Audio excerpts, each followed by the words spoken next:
Kevin Gordon here for Autosavant, coming to you from the 2014 Honda Odyssey Elite Edition. This is the top-of-the-line trim level version of the Odyssey, and it is $45,000 in finely executed minivan. I'm going to spend a little bit of time talking through what makes the Odyssey, why I think it's one of the most finely engineered vehicles ever produced. Talk through a little bit of what I think Honda has as far as shortcomings in this whole thing, and separately we'll be publishing a review of the Honda Vac, the shop vac co-developed in-car vacuum system that comes only in the 2014 Honda Odyssey Elite editions for this year. I'd expect it to start to trickle down through their lineups, but for right now you're going to write the big check and take on the big monthly payment if you want one.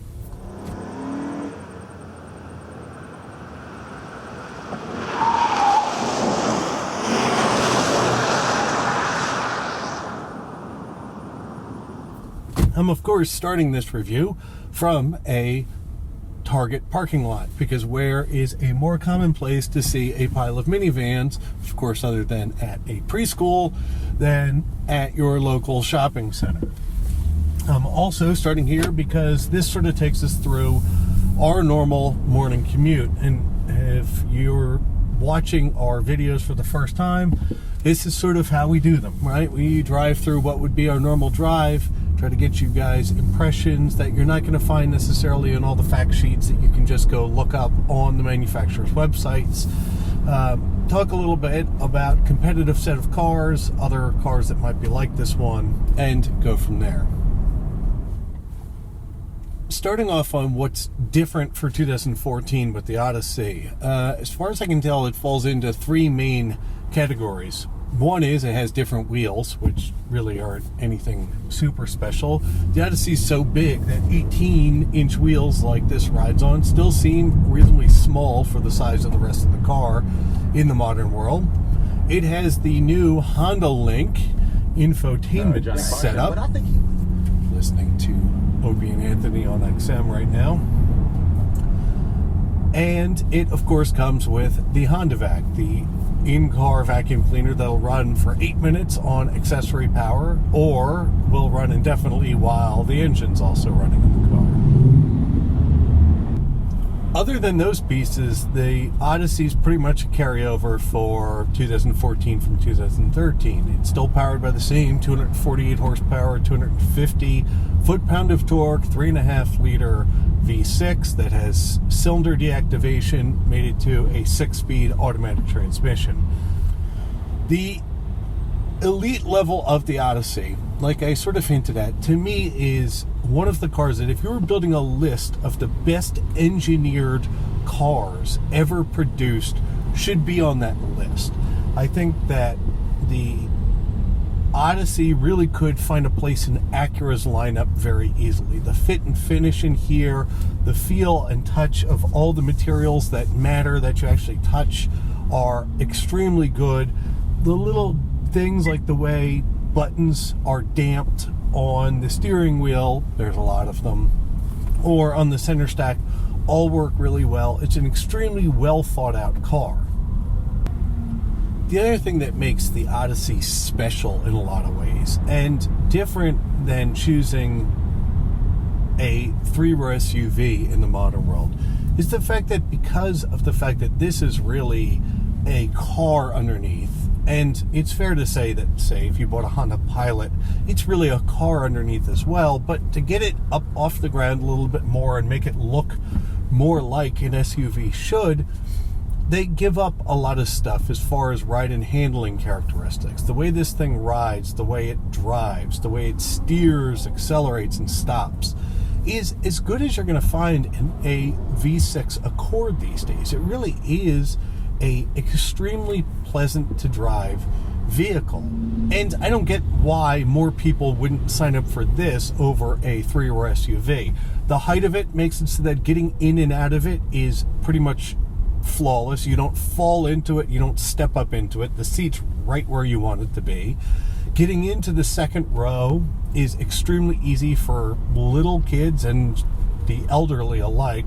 The third row is monstrous. The third row in this car is probably the most comfortable place you can spend time in the back of almost any vehicle. I mean, you've got an enormous amount of headroom, you've got a giant television to watch back there, the seats are comfortable, the legroom's good, and getting back there is actually a pretty elegant experience, where a lot of three-row SUVs, you have to climb up into something and then sort of shove yourself between some seats. In this, the second row seats really get out of the way. There's a natural place to put your foot. It's really a very pleasant experience no matter which set of seats you sit in. And there's going to be a lot of ands here. And you can put 8 full-size adults in this car. How many three-row SUVs can you honestly say that you can put 3 people across the third row and it's going to be a livable for more than a quick trip experience? In this, it's a completely feasible thing to do and to live with. Next on the list of ands, if you sort of want to track it that way, that's pretty wonderful about an Odyssey these days, is the fact that if you have to put car seats in a car like we have, there's 3 of them in here right now, few things are easier to get to latch. The second row in the Odyssey has its ultra-wide function, so the outboard seats in the second row can actually slide out farther, which means you can really put 3 car seats across the second row. The middle seat of the second row slides forward, so if you have a rear-facing car seat in that, and say you've got a little one that sucks on a pacifier, that you're interested to be able to replace it when they spit it out, it actually makes it so that it puts it in a place that you can reach it without completely uncomfortably sort of contorting yourself. Selling features of the Odyssey, and one of the things I'm really happy they haven't changed, is the fact that the center console in this car is completely removable. You can just take this thing out and you wind up with a path that you can walk between the front seats to get to the second or third rows. Now again, if you don't have little kids, I don't know when that would become practical. But I can report that if you do have little kids and there's meltdowns going on, or say you need to change a diaper in the car, it's really handy to not have to crawl over a big installed console. Now, the trade-off there is the fact that you don't get things like power outlets and other sort of gizmos in the center console of the Odyssey. But to me, it's a fair trade-off, and one I'm happy they've decided not to give up on as they've continued to evolve the car. Now, this is where I think you do start to trade things off to get to the Odyssey. So before I talk about the trade-offs, let me just talk a little bit about the fact that I think what Honda does, at least what I have to assume their sort of mentality is in building their cars, is they don't adopt the newest of technologies until they think it fits in with sort of the Honda-ness or Acura-ness of their lineups. For example, keyless wasn't one of those things that Honda was quick to adopt, but they finally did, and on the elite version of the Odyssey, it is completely keyless. And we'll say it's one of the nicer keyless systems out there. They do little thoughtful things like this, of course, has power sliding doors on both sides, windows going down, and of course, and I have the sunshade up on that side. This car has blind spot detection and lane departure warning, both of which are turned on right now. You'll notice that the entire time I've been driving it, it hasn't beeped once. The little blind spot detection thing works pretty much. Here comes a car, here comes a car. There it goes, turns on, and the moment it's out of my way, it turns off. What I would say is all those little systems that Honda finally decides to adopt, they've made sure they're really ready for the prime time to put in the car. With all that being said, I do think that this thing being $45,000, if you go buy a Sienna or a Town & Country, you get a lot more feature set for your money than you do in this. It's true that none of them have a vacuum cleaner in them, but all the rest of sort of the gizmos and toys they definitely have, and more. For example, in the Siennas, you can get real radar-guided cruise control. In The Town and Countries, you get more advanced sort of seat heating features and heated steering wheels. So there's an interesting trade-off that you play in the Honda game. If you really, and it's a weird thing to say, but if you care about the way your minivan drives, I think the Odyssey should be the number one choice. If you're more concerned with sort of the toys and the features or getting all-wheel drive, something like the Sienna becomes a more logical choice. If you know, like I did when we bought a minivan, that you're basically going to be taking something that's a brand new car that's expensive and sort of writing it off, right? Because let's face it, if you're hauling around little kids in these things, they're going to live a dirty life. They're going to be filthy inside. They're going to have drinkable yogurt spilled all over them, crayons melted into their carpets, all those things. And that's why, for our family, we decided to get a Town and Country for significantly less money than the cost of entry into a Honda or a Toyota. We got all the toys, right? 2 rows of DVD players, heated seats, heating steering wheel, all the nav and connected stuff for a lot less money. Now, it's true that car just flat out doesn't drive as nicely. It rattles a little bit more. The materials might not be all that much up to snuff, but I was more than willing to take that trade-off to get all the toys for less money. So when you talk about competitive set, I do think those are the 3 cars. So forgive me if I sort of exclude the Nissan minivan. It's such a low volume car that it's one of those things that you almost never see anymore.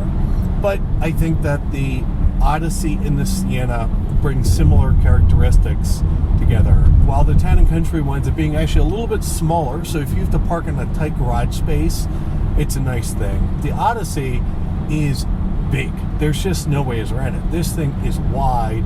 It's not longer than any other minivans. It's really the girth of it that becomes noticeable on a day-to-day basis. The flip side of that, the Honda-ness of it gets you what seems to be an extremely tight turning radius. And this is where, like facts and figures, I could go look up the turning circle number and tell it to you, and then you'd know what it is. But the important thing to note is that in practice, this thing will sort of whip itself into a parking space and, you know, start to shrink. The size of it starts to disappear. And that, I think, is the final point of note about the Odyssey, particularly in the minivan marketplace. You'll oftentimes hear automotive journalists talk about things like, oh, this car shrinks around you as you drive it. And typically when they're talking about that, they're talking about a very large luxury sedan or coupe. Like, I bet you if you went and Google searched the words Bentley Continental and shrinks, you'd find a lot of examples of automotive journalists overusing that sort of terminology. Well, to me, there's no real magic in that. It's true that you can take a really big, heavy car, throw piles of horsepower at it, put carbon ceramic brakes on it, and all of a sudden it drives like a smaller, more nimble car would. But actually, the magic of a car shrinking around you as you drive it is best seen in a Odyssey. Something that is really big. It weighs 4,500 pounds. It takes up a parking space in width like a Suburban would. But when you drive it, you don't think you're driving something that's this big that can haul around 4x8 sheets of plywood and 8 grown people.